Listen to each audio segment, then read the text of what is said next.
Hello futurists, welcome to my YouTube channel, where I track the acceleration of intelligence that will inevitably help us build a brain. In today's video, we'll be looking at the future of 5G. This video is broken down into 3 chapters. Chapter 1, why is 5G different? Chapter 2, the significance of Huawei.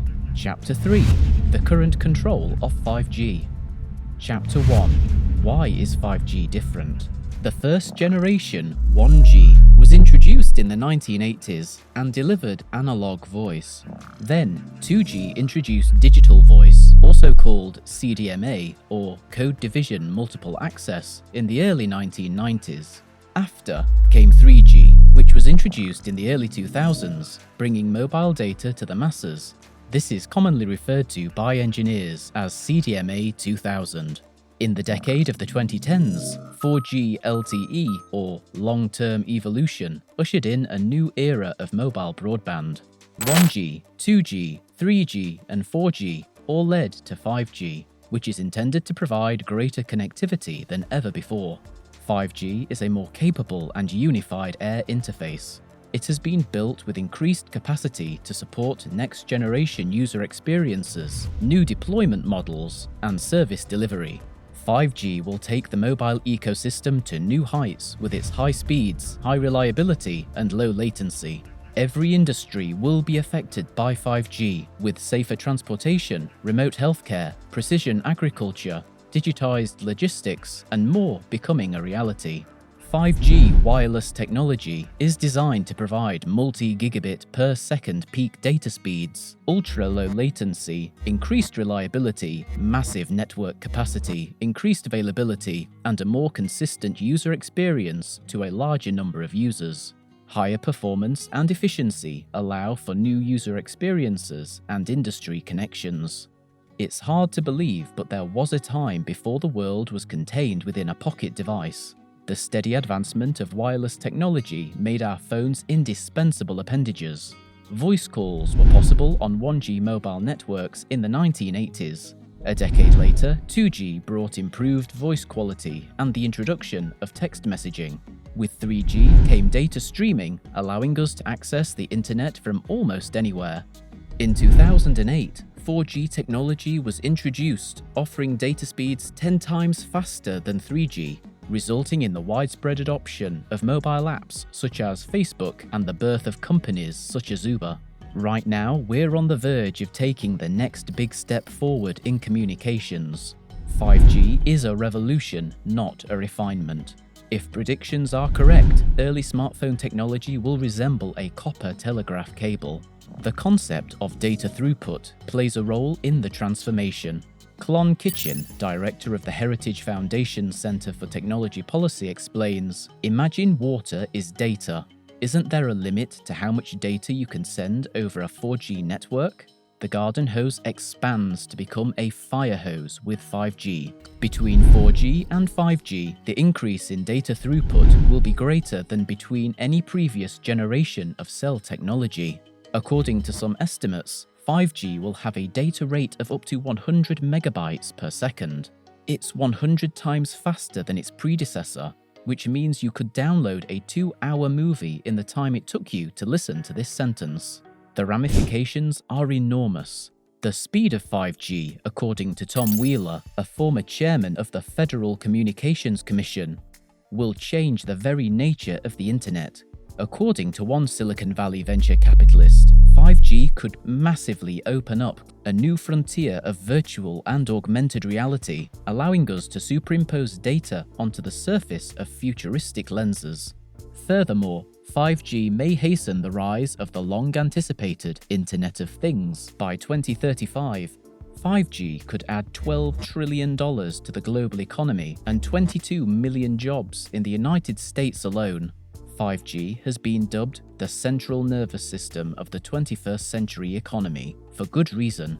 Whoever controls the central nervous system could have unprecedented power over virtually every aspect of our lives, including who reads our emails and texts, how our homes operate, and where our self-driving cars go. Not to mention that transmitting 5G signals properly will necessitate millions of antennas and cell relays. at least one per city block, according to some estimates, significantly increasing surveillance opportunities. That's when things start to get a little scary, because Qualcomm of America, Ericsson of Sweden, and Nokia of Finland aren't the undisputed leaders in 5G technology. The current leader in 5G is Huawei, and Huawei is a Chinese company. Chapter 2: The significance of Huawei. What gives Huawei such a strong 5G position? Huawei, for starters, creates and manufactures its own products. Almost every single component. For example, Ericsson and Nokia do not produce their own smartphones. As a result, they'll have to rely on Apple, Samsung, or even Huawei to build their own 5G networks. Huawei, on the other hand, is a vertically integrated company.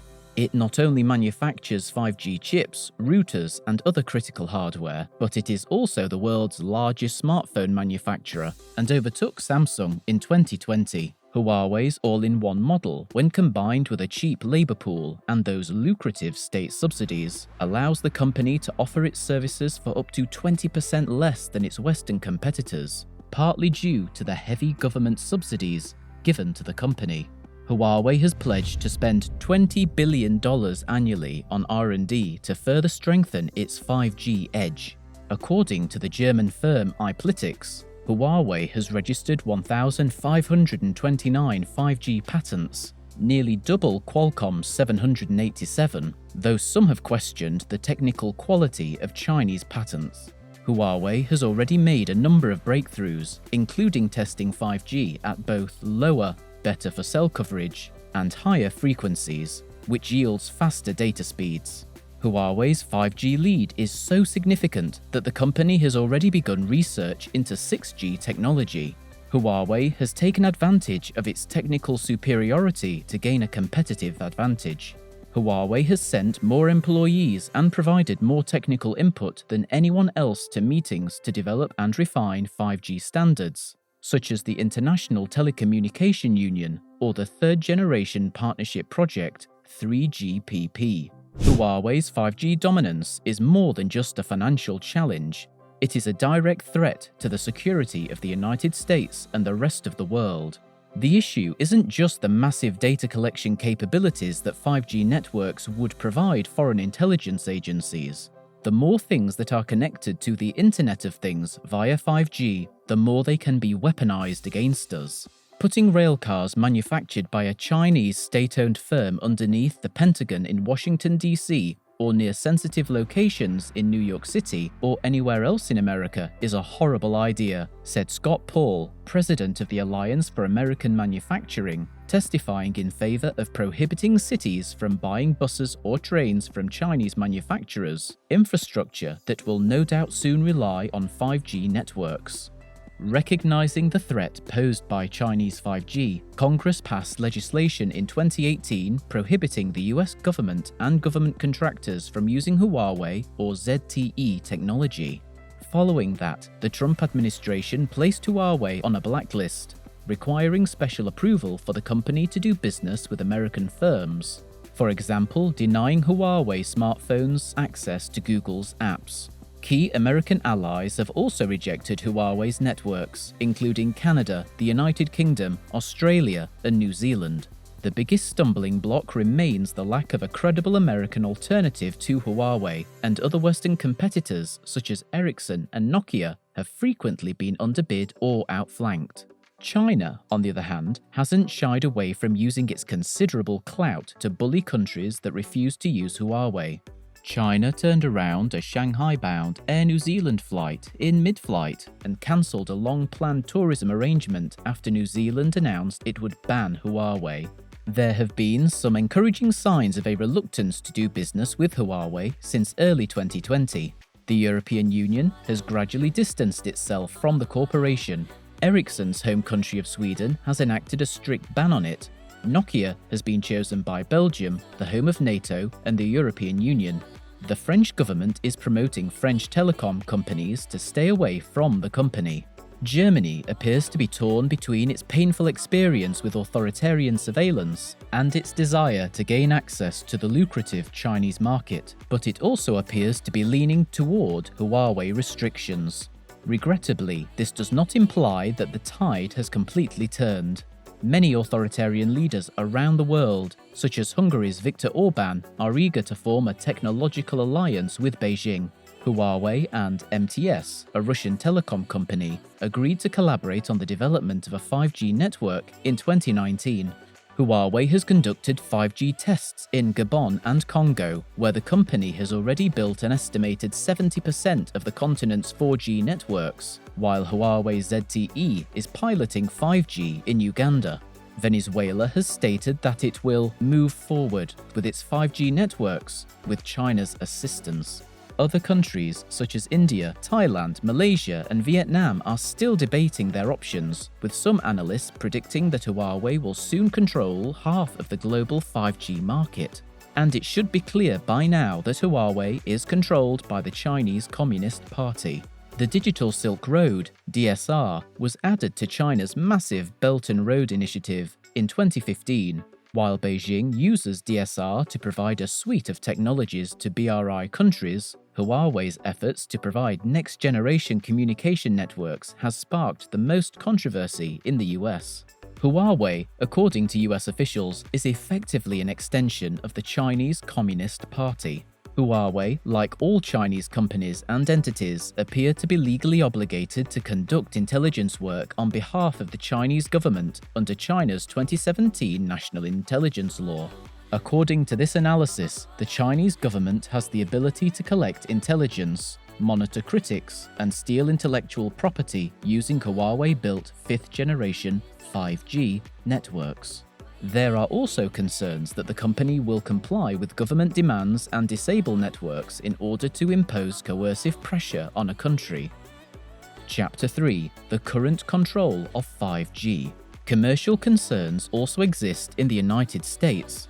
Once Huawei has built a country's 5G network, that country is likely to choose Huawei to upgrade those systems as newer technologies become available, effectively shutting out American companies for decades. Huawei has signed more 5G contracts than any other telecommunications company, with half of them for 5G networks in Europe. Huawei has built 70% of Africa's 4G networks and has already signed the continent's only formal 5G agreement with South African wireless carrier Rain. Huawei's telecom equipment exports along the DSR have increased the company's share of global telecom equipment by 40% in the years since the BRI was implemented. The United States has gradually become aware of this back-end conflict. The Trump administration released the principles of a national strategy to secure 5G in early 2020. The State Department launched the Clean Network program a few months later to encourage friendly governments to protect back-end infrastructure, such as undersea cables and cell carriers. As policymakers become more aware of back-end risks in our supply chains, the 2021 National Defense Authorization Act included new restrictions on sourcing critical defense technologies from China. In some quarters, there is a nagging suspicion that China squandered its opportunity by failing to seize it. One headline read, "How Xi Jinping blew it." However, it would be foolish to underestimate China's resolve. President Xi wants China's already massive economy to double in size by 2035. Beijing's ambitions are as high as they've ever been. In November 2020, China signed a 10-year-in-the-making regional comprehensive economic partnership with 15 Asia-Pacific nations, including American allies like Japan, South Korea, and Australia. The agreement aligns closely with the Belt and Road Initiative, with members representing 2.2 billion people and nearly a third of global trade. The agreement could strengthen China's supply chains and access to subsea cables and telecom networks, among other provisions with back-end implications. As China and the European Union wrapped up 7 years of negotiations on a major comprehensive investment agreement, the most ambitious agreement China has ever concluded with a third country, China's negotiators failed to sneak in a provision that would penalize European countries that restricted Huawei's access to their telecoms industries at the last minute, demonstrating how serious they are about the issue. Meanwhile, China now accounts for nearly a quarter of all data flowing across borders, nearly double the share held by the United States. By a factor of almost 14, China has more 5G subscribers, more widespread coverage, and more 5G base stations than the United States. In late 2020, Wall Street Journal reporter Dan Strumpf concluded, "China is no longer just leading the US when it comes to 5G. The game has gotten away from us." According to Macropolo's 2025 forecast, China's tech ecosystem will be on par with Silicon Valley in terms of dynamism, innovation, and competitiveness, with Beijing largely succeeding in deploying 5G and other technologies. The open internet we've known is constricting, one cable, one data center, one protocol at a time, with China's autocrats so deeply enmeshed in the physical infrastructure of our online world. For the most part, our emails, search results, and files will flow freely through the internet substructure. China, on the other hand, is quietly gaining control of the back end, and they'll use it once they have it. Sue Gordon, a former principal deputy director of US National Intelligence, has said, "You have to assume there's a shady network." That is a troubling thought in and of itself. This wraps up today's video. Thank you guys for watching. If you enjoyed the video, hit like, and if you want more content like this, subscribe to the channel. Make today a great day. Until next time, keep thinking.